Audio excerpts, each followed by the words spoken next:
let's move on to See No Evil from 2006.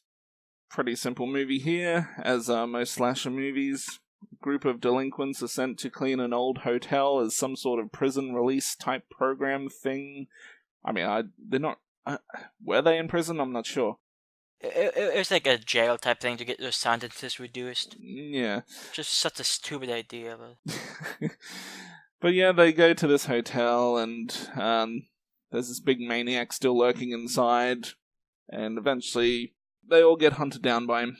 That's pretty much it. There's a bit of a plot here, a bit of a backstory to the actual maniac character, which I don't think I need to go too much into, but it's an okay movie. I don't think it's a bad movie, not necessarily a great movie either. It opens up with a pretty decent scene, I thought. You know, you get to see this girl with her eyes cut out and a bit of a shootout with the main bad guy, who, I mean, we all know it's the bad guy's played by Kane, a wrestler. Or I'm hoping Jigsaw knew that. Yeah, I don't watch wrestling, so I'm assuming he was a big wrestler back in the day. Yeah, he, I mean, I used to watch wrestling from, I'd say around 1997 to maybe the early 2000s. I kind of stopped watching after that. It just became a little too, I mean, it was always silly, but it was entertaining, and then it kind of just got more and more silly as it moved on. But Kane was a wrestler that got introduced, I think it was either 97 or 98, somewhere around where I started watching. Like, he came onto the scene just after I started watching. And you'd probably enjoy his character if you did watch wrestling, because he does have more of a horror theme type character. But anyways, I believe that WWE, they actually made a whole lot of movies around this time, kind of the mid-2000s, late 2000s, and they filmed a lot of them, or quite a few of them, in Australia, actually not too far from where I live. And this one was actually filmed not too far from where I live. I don't know, it's kind of interesting to considering, I live in a completely other country, but what did you think of this one? So just to give a little backstory, I have seen this movie only once before, and much like The Evil, it's been years. I had to be like a young teenager when I first saw this movie. So I was sort of interested in seeing it again because it's been so long. I wasn't really surprised, but I was somewhat disappointed. I mean, the kills themselves are decent. My main issue, and hopefully I can try to describe this correctly, some of the editing in the movie, the cuts in the movie, like the going between the scenes, like, in hyper speed, it just really bothered the hell out of me. It's like watching some Marilyn Manson music video or something. If they had just, I think there's a scene where this guy's either trying to like light the cigarette or he's trying to do something simple and they go to three different cuts and like just show the scene. And that happened like throughout the movie, just like a stylistic thing that I really hate, and this movie's just full of it. And another thing I need to mention without spoiling anything, there's a scene toward the end in which a character is falling out of a window, and it has to be one of the worst scenes I've seen in like the last 15 years of my life. Such a like the whole 30-second sequence was just terrible, terrible stuff. Just my opinion.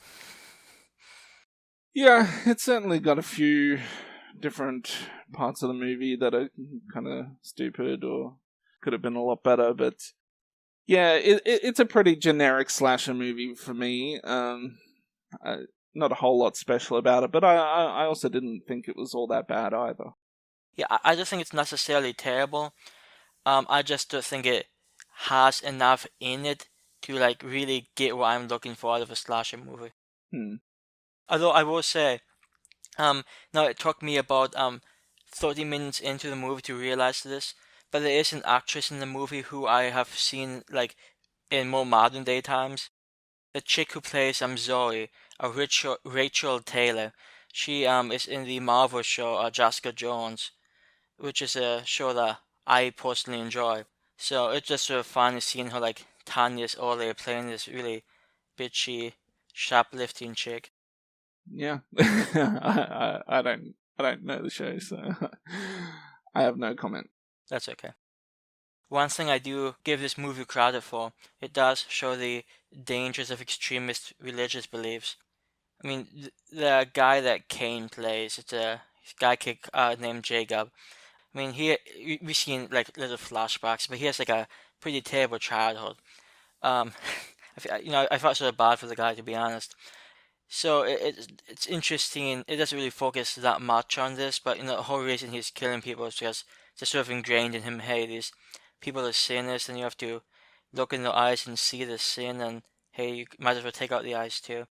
Now, actually, I thought you probably would have been, well, I know you're into politics and everything, but I know that Kane, like, his real name is Glenn Jacobs, and isn't he like the mayor of some place in America? Oh God, is he? I mean, that might be true. I'm just going to look this up now. My political interests are more like national and not local. Yeah, it's more of a local type thing, but I don't know, it's just kind of amusing, this big dude who was well, we've seen other wrestlers become politicians before, like Jesse Ventura is the first one that kind of pops to mind, but I'm sure there's others. He's a mayor of a county? How can... Okay. It's Knox County, I think. Indeed. Yeah. In Tennessee. I didn't think counties had mayors. That's okay. That might be a Tennessee thing. I don't know, it's just... Yeah, you're into politics and stuff, and even though this is more of a smaller thing, probably doesn't really do much for you, but yeah. Although Tennessee is closer to Indiana than I would like, so... Of course, to be fair, Indiana's closer to Indiana than I would like, so... Actually, there's one more thing I want to say. About the kills. Most of them are done with like this hook and chain type thing, which is unique. I don't think I've seen that many times. It doesn't always look great, but I will say if the movie does one thing right, it's the setting or the sort of dilapidated hotel type thing, and I think the kills are pretty good. So even though there's some big issues with this movie, if you're just going in for like sort of a mindless slasher movie, you still might have an okay time. I mean, it's not like we said, it's not horrible. It's not great. There's quite a few bad slasher movies from that time period. Yeah, the location is pretty good, and that's I don't know if you've seen the sequel, but No. I mean the sequel's kind of more or less the same, but instead it takes place in a morgue because he's believed to be dead after this movie, and then I did see that. Was it Catherine Isabel's in the sequel? There's actually quite a few popular people. Catherine Isabel's in it. Danielle Harris is like the lead actress in it. There's one other guy, I think. Anyways, those are the two main ones that I'm familiar with. Of course, we all know Danielle Harris from the Halloween movies and other things that she's been in. So it's got maybe a better cast, but I thought the location of the mansion was a little more enjoyable. Anyways, we can discuss that movie at some point later on if we ever get to that one. So for this movie, I think it's okay. It's got some okay kills. I think Kane is quite menacing just based on his appearance, like just this huge guy, way bigger than his victims. The backstory to his character, it's okay. It didn't really do a whole lot to affect my enjoyment of the movie. I'll throw it a 6 out of 10. At one point, I considered maybe even a 7, but I just can't go that far. I'm gonna give it a 6.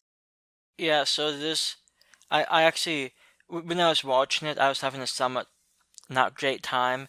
But now that I've had like an hour and a half to sort of reflect on it, I still found it more enjoyable than I found it unenjoyable, if that makes sense.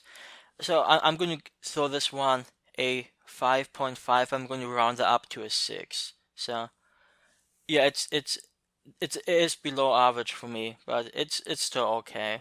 But it's just some really terrible CGI here that it just really sucks. Yeah. Well, obviously budget was an issue because I guess they filmed a lot of these movies in Australia because it was cheap. Yeah. It's a nice feeling. I mean, obviously this movie, but we've had some of the movies with Stone Cold Steve Austin. I think The Condemned was filmed here.